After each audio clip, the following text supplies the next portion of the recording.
ঘটনার সূত্রপাতটা যেখানে হয়েছিল সেখানে আমার জানার মতে প্রথম হামলাটা জাতীয় পার্টির পক্ষ থেকে করা হয়েছিল।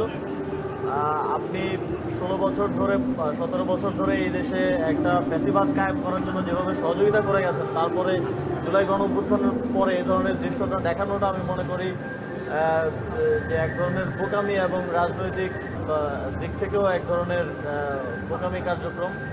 এবং তারা কাদের থেকে সাহস পেয়ে, কাদের সাপোর্ট পেয়ে এই ধরনের কার্যক্রমে যুক্ত হয়েছে সেটাও খতিয়ে দেখার দরকার, প্রয়োজন আছে বলে আমি মনে করি।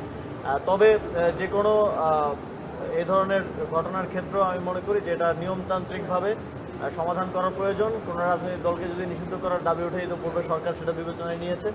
আর সেটা রাজনৈতিক দলগুলো আপনারা জানেন যে ঐকমত্যের ভিত্তিতেই অন্তর্বর্তীকালীন সরকার সিদ্ধান্ত নিয়ে থাকে।